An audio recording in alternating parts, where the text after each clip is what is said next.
thing is sitting at home and they're struggling to pay for it, and it is a nightmare. Definitely an RV buying mistake you do not want to make. Hello, I'm Paige. I am a nomad. I travel full-time with my husband Justin and our cat Ratface in our RV, our moving castle, Kelsifer. And in today's video, I'd like to talk about the 10 most common RV buying mistakes. Don't do this. These are in no particular order, so let's dive in. The first one is a biggie, and I think that it leads to the rest of these, and that is not doing enough research when you're setting out to buy. I know you might have your heart set on something. You might have seen some cute little RV, some Winnebago or Airstream going down the road, and it's easy to go, hey, I want that one. I want it now. But if you don't do your research and you don't research features and the different types of RVs and their prices and all of that, you run the risk of buying something that isn't going to work for you. Big mistake. In fact, one of the most common mistakes comes from not doing enough research. It's hard to make a good buying decision if you don't know what all your options are, which leads me to a second very common mistake, and that is choosing the wrong type or size of RV. So it's not enough to pick the right brand, make, type of RV. A lot of people out on the road have gotten stung by picking an RV that's either too large or too small for them. Size does matter. Size does matter. And sometimes it's not even about sheer size. When it comes to living space, the layout can be a concern. In very popular models of RVs, there are often multiple different layouts. It can be very overwhelming. One resource that we found very helpful when we were setting out was Matt's RV Reviews, a YouTube channel that's excellent. I will link it in the description. Matt does excellent full RV tours. He's a salesman. He goes around and he shows you the different features, and he has a very consistent style. So we were able to watch tons and tons and tons of those. And it helped us narrow down what we were looking for, and then helped us to hone in even closer once we had an idea of what general kind we liked. We were able to look at some more layouts. The third big mistake is not being realistic about your budget. So you see that sticker price on that RV. You see the cost of sale. But what you don't see is things like maintenance, insurance, campground fees. Those all have to be accounted for. They're all part of the cost of owning an RV. So if you buy the maximum priced rig that you think you can afford without factoring in all those things, you are going to be miserable. You're going to have a hard time when things break. You're going to have a hard time using the thing to camp if you can't afford campground fees. I've seen people buy very expensive rigs because they were just looking at the monthly payment and not account for the rest of it, and the thing is sitting at home and they're struggling to pay for it, and it is a nightmare. So definitely an RV buying mistake you do not want to make. The next mistake, skipping the RV inspection. Okay, I hear what you're saying. RV inspection? People are used to doing home inspections when they're buying a residence, but they don't usually get a new car inspected. And an RV is somewhere in between a house and a car. But a lot of people end up treating them like cars, which can lead to problems. Buy the RV. In fact, they're somewhere, in between, and I would say that they lean sort of on the house side as far as price, as far as maintenance and issues. So you want to get it inspected. And if you aren't handy, and if you're not experienced with RVs or automotives or houses, all that kind of constellation, you aren't going to necessarily spot the issues you need to be looking for. So that's why it's good to hire a qualified RV inspector. And I'll link to some resources in the description below about that. The next big mistake is ignoring towing capacity. So this one doesn't apply to motorhomes, buses, Class Cs, Class Bs, but for anybody that's towing, so trailers, fifth wheels, any of that good stuff, really, really matters. Your towing capacity matters. And you have to make sure that you are within not just the maximum capacity of the tow, but also that it's a safe capacity. It's a little different with flat towing, but when you're actually, towing something with a pull behind with the hitch, the angle matters, the height, it's not an easy thing. There's a lot of physics involved. And one truck might have a towing package, one might not. So you'll see all the time people coming onto the forums asking, hey, I think I can tow this with like a 150. What do you think? That's what the sales guy said. Everybody's like, no, when they actually kind of math it out. So there's a really good group on Facebook that talks a lot about this, and I will link it below as well about towing behind a motorhome. If you have any questions, it was a valuable resource to me.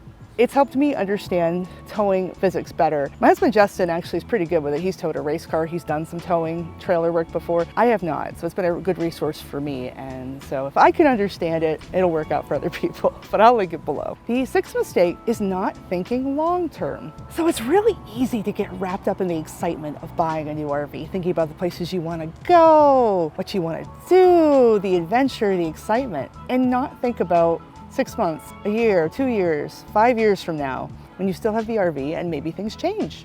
So when you're looking at an RV, it's important to factor in things like resale value. You might find that the rig that you like to vacation in now with your kids isn't great when you're an empty nester. Or you might find that your weekend warrior RV isn't going to be enough to full time in when you fully retire. In any event, you might want to switch rigs after you try one out and find out that it's not right for you. So if you aren't thinking about resale value, you could lose a lot of money on the deal. Or if your lifestyle changes. You know how they say you have the 5-year plan for careers and whatnot? Think about a 5-year plan with your RV, the best you can. Again, keep in mind that it's going to change. Things like resale value, not buying something you can barely afford, buying something reasonable and realistic can help a lot with that. And for the next one, I talked a little bit about this in not considering price, but it does bear repeating. RVs are notorious for breaking in big ways and small. There are a number of reasons for this, but suffice to say, things are going to break on your RV. We actually did a video about everything that broke on our brand new RV in the first year that I will link as well, but it's very common. It's actually weirder that you don't have a lot of breakages. I cannot stress enough how important it is to set aside a budget for maintenance, whether those are parts that you yourself are installing because you're very handy, or whether it's working with a repair shop. You need to set aside maintenance money. And sometimes it's not even just the parts and repairs, it's making sure, if you're full-timing like we are, that you can afford to stay outside of your RV for a night, 2 nights in a hotel, even a week, or Godzilla forbid, a month. You can afford to not be homeless while your home is getting worked on. I think it's really important to have a safety net, specifically for maintenance, especially. So I wanted to reiterate that. Things break, things break, things break. You're gonna break that thing! And the eighth thing happens when you actually have bought the RV, not doing a test trip with it or doing a test at your home base, testing out all the features. I mean, you're turning on all the cooking appliances, making sure they work, you're checking the fridge, all that good stuff, camping in the thing before you take it out on the road and you find it doesn't work and you don't have time to fix everything. Good to test it immediately. That way you can get it fixed before you need it. And if it's under warranty, you can get it in before the warranties expire and you can work around it, all that good stuff. You need to do that immediately. It's different than the inspection. It's basically just doing a test trip or a test run in your driveway. Definitely do that. If you don't do that, you might be out of luck. You'll be sorry. The ninth RV buying mistake is not thinking about storage options. Where are you going to put it? Do you have a nice driveway you can put it in? If so, will it fit? Go and measure it before you get the RV. Make sure it's permitted in your neighborhood. If you live in a city, there might be ordinances or problems with that. Bureaucracy, right? What we ended up doing was we actually secured covered storage for ours. We lived in tornado country, hail country, so we wanted to make sure we had covered parking for it. We were able to do that online and then drive it right to the storage unit, and that worked great because we were in an apartment at the time. That could have been a complete nightmare. Have this brand new RV, nowhere to put it, what do we do? And that can be costly as far as damage. You can have your RV stolen, you can get in trouble and fined with where you live. Definitely think about storage options once you've bought the RV.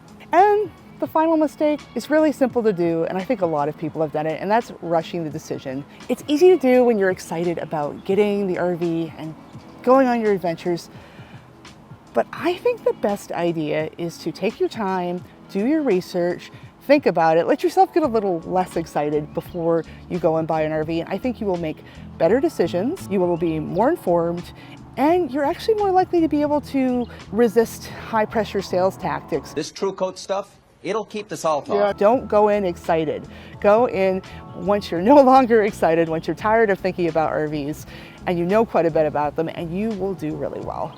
I know we did. We're very happy with our RV and we got an excellent price on it. So yeah, that's a lot to take in.